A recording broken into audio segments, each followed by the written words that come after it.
Thank you guys so much for being here today as we give you an update on our fight against COVID-19 in the state of Oklahoma. We'll be talking about how treatment options are improving. One of the ways is a drug called remdesivir. We're sending more of this to hospitals all across our state. Also, fewer people are needing to go to the hospital, and we'll give you an update on that. We're also here to talk about how we still have hospital capacity and PPE if the situation changes. I'm here today with Dr. Lance Frye, our Commissioner of Health, Dr. Doug Drevitz, an infectious disease expert at OU Med, and Dr. Mo Som, the Chief of Staff of OSU Health Science Center, Medical Center in Tulsa. And you'll hear from each of them in a few minutes. Right now, Oklahoma, we have 516 people in the hospital across the state of Oklahoma. On March 30th, we had 560 people. And that's when non-essential businesses were closed, and for the most part, Oklahomans were working remotely. We had issued 30 different executive orders. Now we've been fully reopened for more than 3 months, and that trend, I'm pleased with that trend in hospitalizations that have remained flat and a little bit of a decline since the March 30th time period. We've also made great progress in treating this virus. That's thanks to the hard work of our doctors, nurses, all of the different medical professionals. I know they've been working long hours in really tough conditions. I want them to know that as their governor, as on behalf of all of Oklahoma, we're so proud of our health professionals, all the hard work they're doing to protect Oklahomans. But Oklahoma, hear me on this. Just because doctors and nurses can treat you doesn't mean we shouldn't all do our part to slow this spread. As schools are reopening, we still need to take personal responsibility. It's up to each of us to protect our families, our neighbors, our communities by washing our hands, watching our distance, and wearing a mask when we're around others. It's also very important that we protect our most vulnerable populations. Be careful if you're going to be around someone who's over the age of 65, who has any kind of compromised immune system. Because when you look at the stats in our state, for example, August, 85% of our deaths in the month of August were over the age of 65. Almost 100% of them had comorbidities as well. So following the 3 W's is the easiest way to keep everyone healthy and to allow our kids to be in school, in their classrooms. With that being said, here's an update on our hospital situation. A drug called remdesivir is really starting to show promising signs. It's helping people. It's an antiviral drug that's been shown to lessen the effects of COVID-19. You can take it through an IV, and it's only for people that are really sick in the hospital. Actually, a report from Baylor Scott White Health shows remdesivir has made COVID patients 62% more likely to recover. And I'm pleased to tell you now there's an ample supply of this drug in the state of Oklahoma. The U.S. Department of Health and Human Services sent us 810 vials this week. We're getting those out to hospitals all across our state. We have another 300 vials going to be shipped to Oklahoma next week. OU Medical Center in Oklahoma City is one of the recipients. We have those on their way now to Norman, McAllister, Tahlequah hospitals, as well as others around the state.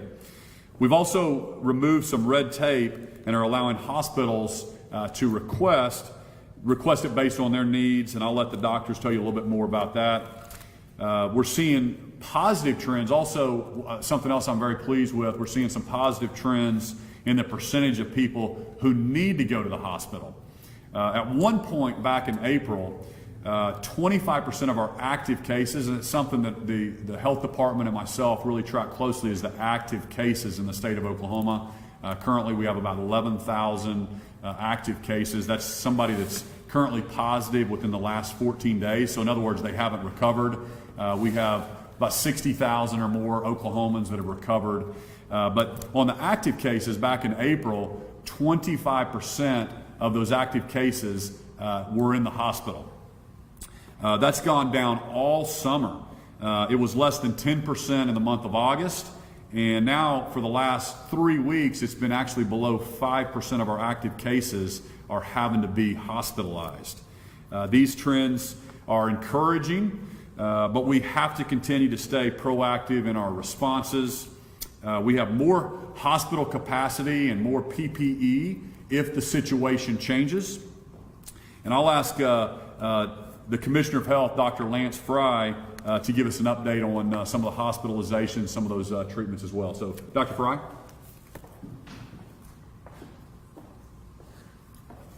Thank you, Governor.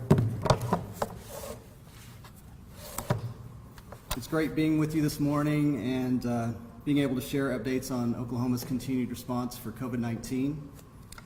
Let me begin by saying I'm encouraged by the actions taken by Oklahoma's local leaders to adopt important guidance that helps guide Oklahomans in protecting themselves and those around them. As I've said before, while I'm encouraged by the tremendous response of Oklahomans, we must remain vigilant. The healthcare providers around our state are truly on the front lines of this battle, and I'm amazed by their diligence and their expertise in treatment. And they've been keeping our mortality rates, our percent mortality rates in Oklahoma less than half of what they are nationally. We're at 1.3% in Oklahoma, and nationally they're at 3%. Hospitalizations have largely stabilized in Oklahoma. As you heard the governor say, we've remained between 500 and 600 hospitalizations a day consistently for quite some time now. Age-specific hospitalization rates have remained stable over the past 3 months. And while we're seeing an increase in active cases, the percentage of those cases that require hospitalization is decreased. The percentage of active cases requiring hospitalization has remained below 5% for 3 weeks. For context, at its peak, 25% of active cases were being hospitalized. So 1 in 4 people were infected were having to stay in the hospital. Low hospitalization rates mean lower COVID-19 specific demand on our healthcare system. Hospital capacity and PPE availability remains strong. Our average length of hospital stay has remained around 5 days since July. While all of this is good news, we know that this evolving situation will continue, and we need to monitor it very closely. There's still much we must do to stop the spread of the virus. We also know that flu season is coming, and symptoms for COVID-19, including fever, coughing, shortness of breath, can be very similar to that of the flu. So we need to ensure that our healthcare system can handle both, which means we must continue to remain diligent about preventative measures such as masking, social distancing, etc., which can help the spread of both the flu and COVID-19. We know there's no silver bullet, but we are optimistic. Some treatments are showing great promise. We're encouraged about vaccine development and look forward to sharing more very soon on Oklahoma's distribution plan. I'd like to turn it over to Dr. Drevitz to speak about improvements that he's seeing in treatments. And Dr. Drevitz? Oh, thank you.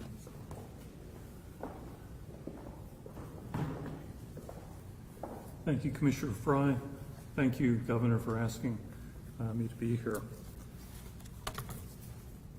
And thank you all for being here and showing interest in what we're doing in the healthcare arena for COVID. So the world is changing. First, there was the pandemic, and this started, as you recall, sometime in December, perhaps a little bit before that, and then rapidly globalized. After globalization, then came the realization that this was a serious infection that can have serious consequences for many people. particularly those who are ill enough to find themselves in the hospital.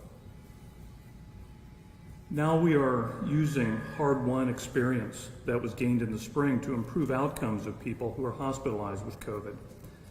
And we are looking forward to having better treatments and an effective vaccine.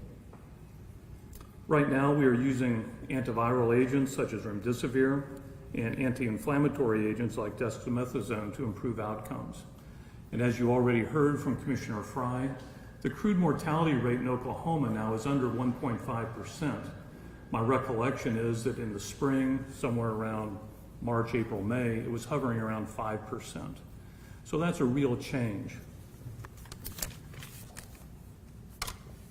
And whereas this change in a good direction is multifactorial, one of the factors is that younger people are being infected, and these individuals often have a better course of disease than older individuals. There are also real improvements into treatment, and we healthcare providers are getting better. We have learned, there are new treatments coming out, and we are indeed improving. So we look forward to continuous improvement as we go forward, and we hope that we will continue to bend the curves for all Oklahomans in a favorable direction. And now it's my pleasure to introduce Dr. Mo Som, who is the Chief of Staff at OSU Medical Center in Tulsa. Dr. Som. I'm Dr. Doug Druvitz. I'm the Chief of Infectious Diseases at University of Oklahoma Health Sciences Center.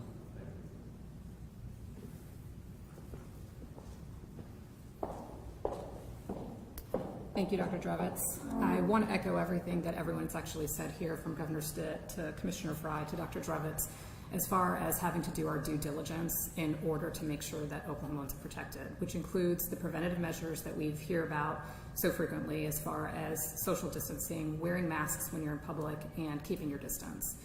As far as where we've come, we've really come a long way as far as our arsenal of treatments in regards to fighting the COVID pandemic.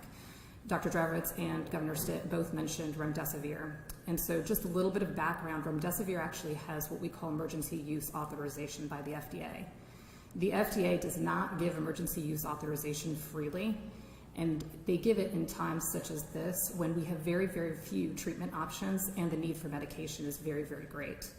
Remdesivir actually got its emergency use authorization in about April of 2020. And the reason it got its emergency use authorization was because it showed that recovery can actually be at 11 days in patients who receive remdesivir in comparison to 15 days in those patients who don't. So that's a big deal when you're a patient that's suffering from COVID-19. Another trial that's actually come out and just had a recent press release was remdesivir plus baricitinib. Like Dr. Druvitz mentioned, remdesivir is an antiviral. There are two phases of this disease process, the viral replication process and then also the inflammatory process, which you'll hear a lot about. Baricitinib is a medication that actually fights the inflammatory process. What they found was when you use remdesivir in combination with baricitinib, it actually reduces your recovery by 1 day, which is a big deal in these patients who are severely suffering. Same things that they've seen with Decadron or dexamethasone, which Dr. Druvitz mentioned also, which shows that in individuals who are severely sick with COVID-19, they have a 1/3 reduction in the mortality. When they're sick, requiring oxygen but not necessarily on mechanical ventilation, it actually reduces its mortality by 1/5. The other medication that has been available to us is something called convalescent plasma. So convalescent plasma also recently received emergency use authorization by the FDA. And we use all of these with caution. Remember, most medications have to be vetted months to years before they're granted FDA approval. The FDA recognizes the need for medication this time because of the COVID pandemic and the severity and the impacts that it has on our patients. And so having these medications being added to our arsenal to help the public, not just in Oklahoma, but nationwide and worldwide, is of extreme value. So I'm pleased, just like everybody else has mentioned, that we've had additional medications that we can offer to the public. I am pleased with the reductions in morbidity and the reductions in mortality, as well as the reductions in hospitalizations. And I agree and echo everybody. I think it is so multifactorial. The patient population that we're dealing with in the hospital, in addition to the additional medications that are available to us so that we can effectively treat our patients. And then I will turn it back over to Commissioner Frye.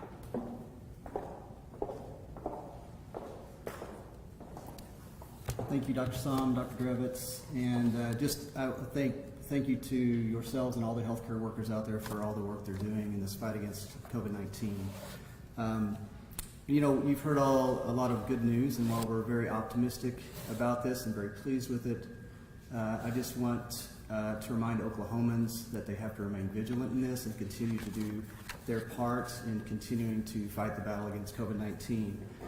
Right now, the distribution of cases in Oklahoma is still mostly in the 18 to 35-year-olds. That's the age group that we've seen the highest growth in cases in, and the predominant number of cases. College students, please practice social distancing, wear a mask, wash your hands, and if you start to feel ill, please stay where you are. Stay where your housing is in your college area, unless you feel like you're obviously to a point where you need to seek advanced medical care. Then go see your provider, and they will take care of you there. But we don't want you to take this back to your communities, to your families, to your multi-generational families. While many of us have very mild symptoms, if we get this virus, it can be very serious to other people, as you know. So please don't take it back and spread it to our most vulnerable population.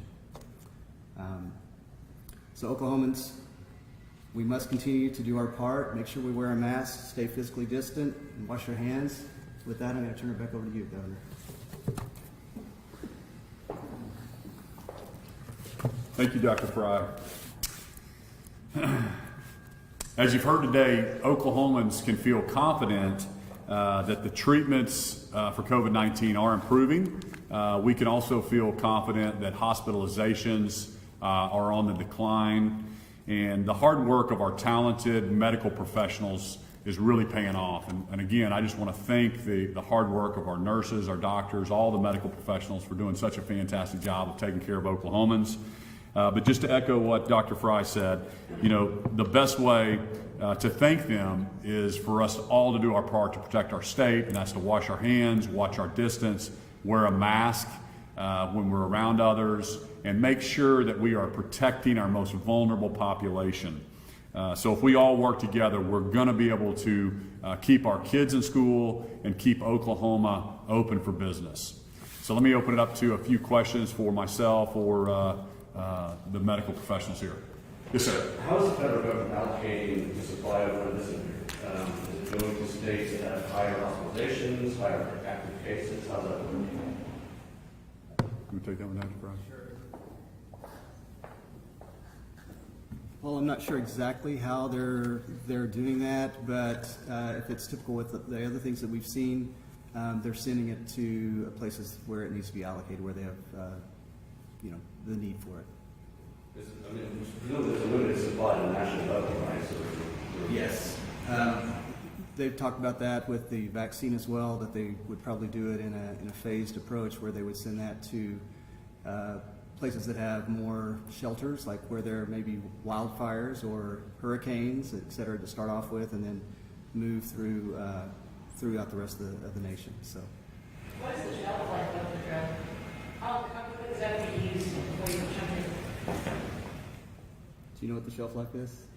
I don't either. We can find that out for you. It's not short though, right? Like you don't have to use it in 24 to 48 hours. For example, we have at least 3 months supply on hand right now so it lasts at least that long. We're currently seeing a spike in cases. What do you attribute that to? I know it's probably a multitude of things. What do you attribute that to? And then Governor, does that signal to you any additional in terms of restrictions maybe needed anytime? We've looked at it. It looks like it's mostly due to school reopening. Universities are the main factor. We've also had some outbreaks in different congregate facilities throughout the state, Department of Corrections, et cetera, but the significant number of them are universities.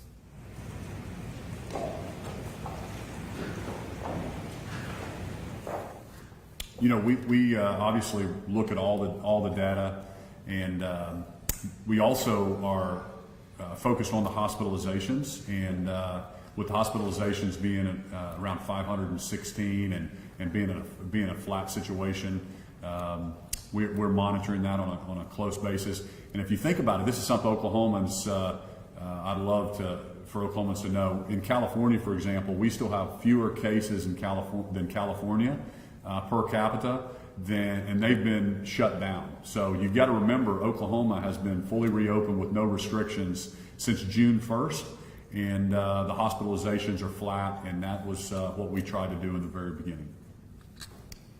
Yes, sir. Flu season was mentioned, that upcoming is really worried of a surge on hospitals and, Dr. Moe, you want to take that one? So, good question. Anytime you have two viruses, it always makes the risk for hospitalization, severity of illness, and morbidity much, much higher. One of the things that we know when you start thinking about flu, the same precautions that we're taking for COVID-19 are the same precautions that we would actually take for influenza too. So if we're appropriately masking, if we're appropriately washing our hands, if we're appropriately social distancing, there is some argument to suggest that we'll actually be able to temper flu simultaneously. What we do know, and this is based on some of the knowledge that we actually acquired when we just went through this starting in January, is that individuals who are affected with flu concomitantly with COVID-19, they fare worse. And so is there a concern about it? Yes. Is there a concern that we could see a surge? Absolutely. But if Oklahomans continue to do what's been prescribed by the physicians, by the governor, by the commissioner of health, we are very hopeful that we can actually temper a surge and be able to adequately handle that. Right now, if you looked at the trends in the hospital, even practicing in the hospital now, you can see that we still have bed capacity.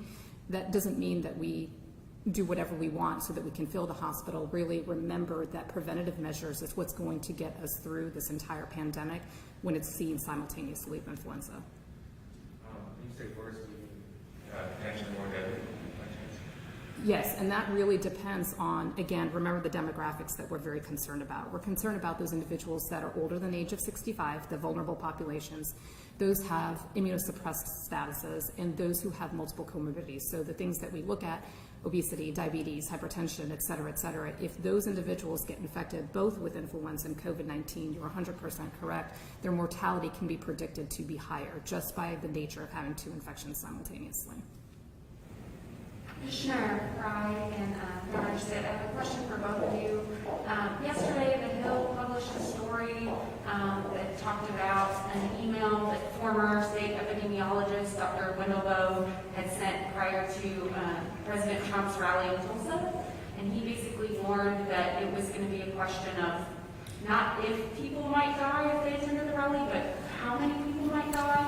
And so I'm just curious if what he was talking about in that email, was that brought to your attention?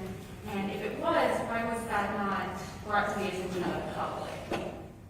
Well, we look at tons of different data, and if you remember, epidemiologists, I had some predicting we'd have 5,000 people in the hospital. On April 1st, we had some predicting 30,000 deaths in April, and so we have to take all that information in, and we have to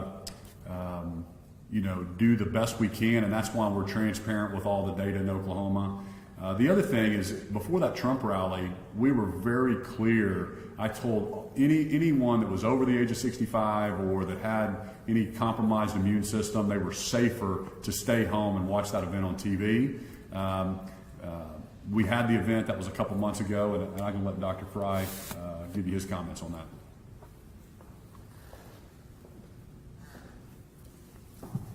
I agree with the governor. I mean, we get lots of modeling, and so far the only thing that's consistent is it's all been wrong. But we look at all of it, we assess it, and then we give guidance based off of the information that we get, and we definitely gave a lot of guidance to everyone prior to the rally. Commissioner, if I could ask you, the White House Coronavirus Task Force that's on your website from the 13th, the first recommendation was it says establish a statewide mask mandate. Where are you guys with that? Are you doing that or what? We've issued guidance stating that we believe everyone should wear a mask and that to follow the guidelines from the CDC. We have not issued a statewide mask mandate that would come from an executive order from the governor. And the governor and I both feel that we're leaving that up to local communities to make those decisions on their own.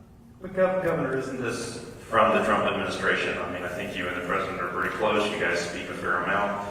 This is from his White House task force. Well, from the very beginning, we make decisions based on the facts and the data here in Oklahoma, and not what we see on television, not what the feds tell us we have to do. And even when Dr. Birx was here in Tulsa, we specifically sat down with her, and she agreed that she believes that decisions should be made locally. So those reports are a lot of times just cut and paste sent around to all 50 states. And we have some counties that have had 0 cases in the last 7 days. And I've been very clear from the beginning that I believe a mask mandate is unenforceable. And I'm not going to mandate something that I don't think that you can enforce, and violates some of the making someone in Western Oklahoma that has 0 cases wear a mask. I just think is not practical.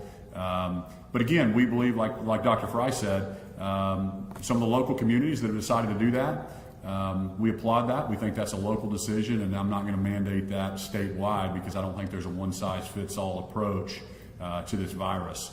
And then when I step back and we look at how we're doing and where we're at on the curve and what we started to do in Oklahoma, I believe we're doing exactly what we need to be doing. We obviously we want to get these cases down to 0. And that's obviously our number one goal. But we know that this virus is in the United States, it's in Oklahoma. That's why we really focus on the hospitalizations, the treatments, giving the hospitals exactly what they need, giving our education community exactly what they need to keep their teachers and students safe. And I just applaud how Oklahoma's done it. We're at a really good spot right now, and we're going to continue to keep this message up. But we've got to take personal responsibility. That's why we said this 5 times in the press conference. You've got to wash your hands, watch your distance, and wear a mask when you're around others. Can you talk a little bit about your personal growth and development on the topics of how to deal with coronavirus? I mean, if we go back, when was that? June? Was that 9 months ago? Whenever that was, that you go to the Trump rally. Today you're wearing a mask. You've been wearing a mask in places. Trump rally in June, you were not, and you were not in these press conferences. Heck, I wasn't. So, can you talk about your growth on the issue of masking and other issues over this last few months? Yeah, sure. We're looking at the data. We've seen some compelling data that some of the cities and counties that have mask mandates have seen a drop in their positive numbers. Those are encouraging, and so we're trying to model the best behavior for Oklahomans. And again, the other thing that I try to remind Oklahomans is we have been, back in March, their whole goal was to protect hospitalization, protect PPE, protect our healthcare workers, because the early predictions were that we were going to run out of hospital capacity. Everybody remembers that. The whole goal was to flatten the curve. So we spent a lot of time building that capacity in hospitalizations. That's why one of my executive orders was to remove elective surgeries and back those out to create the capacity in the hospitals. That's also a lever that we could pull again if we ever started running low on hospital capacity. Right now, I'm really pleased with the numbers and where we're at in the capacity, that delta between the beds we have and the people that are being treated across the state. So we're in a good position there. We've had about 1,000 cases bouncing between 700 to 1,000 or so. For the last 14 days. I think we're around 11,500 active cases, so a little under 1,000 a day, and we have 516 people in the hospital. So to hit capacity, you guys can run the numbers, but we would have to start approaching 3,000 a day for the next 14 straight days before you can see those numbers going up in the hospitalization. So those are the things we look at. We obviously are in contact with all the hospitals across the state, making sure they have what they need as PPE And if we needed to create more capacity, we can pull any levers. And obviously, we could also slow down some of the some of the other things that are happening in our state. We're so different than other states. I think you're seeing other states starting to move more where Oklahoma is and starting to open up their economies a little bit more. If I can just get you quickly to, you talked about masks, kind of pictures making the rounds on social media, you and the local chamber of commerce mingling with a group out wearing masks. If I can get your response to that. I didn't hear your question. There's pictures online on Facebook. You had a local chamber of commerce meeting, pictures in large groups not wearing a mask. I'm just going to talk about that. Maybe your response to not wearing a mask in that situation. You know, I'm around the state. If I forgot to put this on, I don't know. People take pictures of me all the time and probably post stuff, and it's some folks that probably have a different agenda than we do. And again, I promote wearing masks. If I forgot to put it on and I was talking to somebody and somebody grabbed a picture, I don't have a comment about that. Can I ask about stimulus funding? Congress is obviously debating that in D.C. A few weeks ago, you said you didn't think Oklahoma probably needed more coronavirus aid. Is that position changed? You know, obviously, we'll take free money from the feds if we can get it. But as an American and someone that is concerned about the national debt and continuing to go back to the well, I think the feds have already poured, over $4 or $5 trillion into this pandemic. And as long as states are continuing to shut down, and there's a pot of money that they feel like is flowing into their state, there's no real need to get the economy back going again. And so that's the thing that the president has to juggle. We'll obviously take it if there's a fourth stimulus package, or fifth, or whatever number they're on right now. I think it's number 4. But as far as we're concerned, we still have not got our $1.2 billion out the door yet.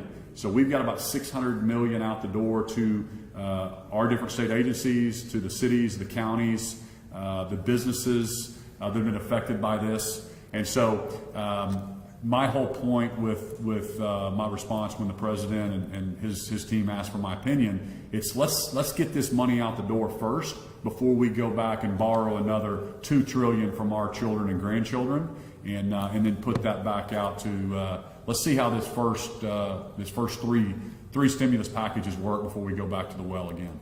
I thought some chloroquine, we spent $2 million back in March or April on that, and there was a big promise then. Give an update, is it still prohibited by pharmacists for distributing that to needy patients? You know, I don't know exactly where we're at. Does anybody have an update on that? Hydroxychloroquine? No? There's not really been, Paul, can you question? Yes, there was a big pushback in the spring on hydroxychloroquine. We spent $2 million out of the CARES Act to get a supply in here. And there was prohibitions on some pharmacies on the actual other uses of it. Do you have an update on that and what the current status is? So I have no update on the distribution per se. However, from a medical standpoint, hydroxychloroquine has fallen out of favor. It has fallen out of favor because there are several well-designed, randomized, controlled, some of them are placebo-controlled trials that show it does not work either to treat or to prevent COVID-19. Now, there may still be some niche for it, but it just hasn't come to the forefront yet. So right now, the Infectious Diseases Society of America is recommending against its use for either treatment or preventative purposes. Do you know what's happening to that stockpile? The $2 million bought, is it just kind of hanging out somewhere? Or? That's a great question for Commissioner Frye. It is, yes, we have it stored. We have, it's basically stored at this time. We're looking at different options. Governor, the Oklahoma Department of Corrections is fighting multiple outbreaks right now, too, that were just recently identified. And they have reported now 5 deaths possibly related to COVID. What are they doing? Do they need to be doing anything additional to stop the spread of COVID in prisons? And then additionally, will they at some point come out and brief us on what they're doing? I don't think we've seen in the DOC officials on these briefings for quite some time. It's a great idea. We'll get them at the next briefing to give you an update on it. I know early on we were one of the first states to stop visitations to our prisons. So we did I was really pleased early on with the limited number of positive cases that we had across the state. We were kind of the national leader. Unfortunately, it has broken out in a few prisons across the state since then. Veneta, for example, has 201 positive cases. The thing that's, if there is a positive out of the 201 positive cases, it's that 99% of them were asymptomatic. There were only 2 showed any kind of symptoms whatsoever. So we're all over that issue, but it's a great idea. I'll bring in Commissioner Crow. I know they have a strong plan. They have plenty of PPE. We've been masking up. We've been limiting the group gatherings in the correctional facilities for some time, really for this whole time. But that's the tricky thing with this virus is it's hard to stamp out completely, and you can see this in other states and what we're doing. But I'll bring in Scott Crow specifically to get back with what they're doing. Eddie Warrior, 668 have already recovered, and I think they have 113 still active cases in their prison as well. So again, I think it's something that the news media really want. We need to be focused on the active cases, because this cumulative number, if you keep adding on from March and April and May, and you keep throwing, I had COVID, you keep throwing me into the cumulative, that's a little bit, that scares the public. It scares people thinking about 75,000 where we're at today. Next year, we're going to have a cumulative total that's higher than it is today. So really the focus that I have, I look at that data, the cumulative total, I look at the positivity rates, but we also look at the percentage in hospitals, and we look at the number in hospitals, and we really make sure that we're protecting that. And at this point, we really have a really flat curve on the hospitalization. And that's due to the hard work of our medical professionals. It's also to some of the remdesivir that we're talking about, some of the new treatments. And I don't know if you caught this, but the thing that we were pleased with is 14 days was the average stay early on in April and May. And now we're down to less than 5 days. And there's multiple things that go into that. It's the age maybe of the population that's getting it with the schools reopening. You've got a lot of younger people that are just simply asymptomatic that aren't being affected by this disease. But still, those are good facts that the health professional is doing a better job in learning how to treat this. Yeah, just one quick question. A lot of good news here, but in that White House report, they did rank Oklahoma the 5th highest rate in the country for record new cases per 100,000. I just wanted to get your thoughts or response on that. Yeah, there's tons of ways to look at those positive cases, and when I saw that, I certainly was calling our health department to find out where they're getting that data, because I would encourage the media, and especially the Daily Oklahoman that printed that today, to look at Johns Hopkins, because that's the positivity rate that we track, and we're nowhere close to number 5th in the country. So that's one thing that we're going to make a phone call to the White House to find out exactly where they're getting their numbers. But I would encourage the media to look at the Johns Hopkins positivity rates, has us much lower than that. But we look at that, and if you think about the positivity rate, that's all that tells you is how many tests are taken and how many are positive. And so really, there's multiple things we have to look at, and positivity is one thing. But that also can be manipulated a little bit with when you're driving more specimens taken through, especially through just asymptomatic people across the state. You also have to remember, I think it was right after Labor Day that we added in the antigen test. Before, those were all in a different category. We've just since added those into our positivity cases, and we've had those as, what were they? How did we classify those? Probables. Those are probables up until we changed some methodology, because the antigen tests, remember, we've sent out 200 antigen kind of fast tests to our nursing homes across the state to make sure that they have exactly what they need to be able to test their population within 15 minutes. We're getting more of those out, so we need to bring those antigen tests into our positivity numbers. Thanks, everybody. We've got a